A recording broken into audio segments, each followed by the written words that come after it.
जो गाली की राजनीति है वो केवल प्रधानमंत्री तक सीमित हो, ऐसा नहीं है। हमारे सभी संवैधानिक संस्थाओं का, मैं एक बहुत larger, I am talking in a larger picture, a larger sense. Just look into the situation in the country today. In a democratic country like India, no constitutional authority has been spared by the so-called opposition of this country. You have dragged the Supreme Court to the streets where you have alleged the judges of the Supreme Court. You have brought the issues of Supreme Court to the streets and you are debating them. You are showing biasness in the judgment of Supreme Court. This is literally nothing but an assault on the Supreme Court.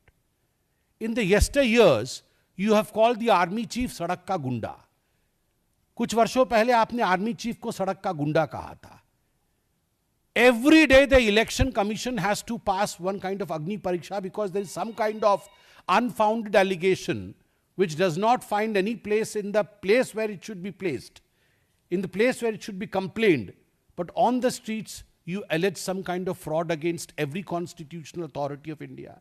Election commission को भी आप चोर कहते हैं, प्रधानमंत्री को चोर कहना, इलेक्शन कमीशन को चोर कहना, सुप्रीम कोर्ट के खिलाफ कहना, ईवीएम को चोर कहना, सीबीआई, ईडी इत्यादि जितने संस्थाएं हैं सबको चोर कहना, सब चोर हैं. और जो बेल पे बाहर है वही ठीक है, बाकी सब खराब है. एक जमाना था जब कही जाती थी, इनका खुद का नारा था, गली गली कांग्रेस है. आज गाली वाली कांग्रेस है.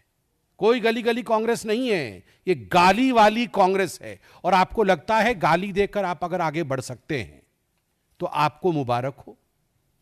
गाली से इस देश में कोई आगे ना बढ़ा है ना बढ़ सकता है. भाषा की मर्यादा. और राहुल जी, आपसे हम आशा नहीं करते हैं कि आप माफी मांगेंगे. आप माफी नहीं मांगेंगे. आपको एक सेंस ऑफ प्लेजर मिल रहा है. You are deriving sadistic pleasure.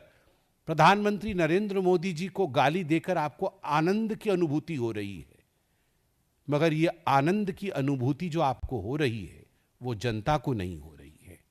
जनता जनार्दन इसका जवाब देगी, बिहार की जनता इसका जवाब देगी. और राहुल जी, आप वही व्यक्ति हैं जिनने कहा था कि जनता निकलकर नरेंद्र मोदी को, सदन में कहा था कि जनता डंडे से नरेंद्र मोदी को मारेगी. और मोदी जी वही नेता है जो मुस्कुराते हुए, जिन्होंने खड़े होकर उसी सदन में राहुल गांधी जी की तरफ देखते हुए कहा था कि लोग कहते हैं कि मुझे लोग डंडे से मारेंगे, कोई बात नहीं, मैं अपने सूर्य नमस्कार की संख्या बढ़ा दूंगा ताकि मेरे कमर में वो शक्ति आए कि अगर डंडा भी खाना पड़े तो कमर ना टूटे. ये होता है नेता. तो इसलिए राहुल जी, आपने एक राह चुना है, मोदी जी ने मर्यादा का राह चुना है. जीत तो हमेशा मर्यादा की ही होती है.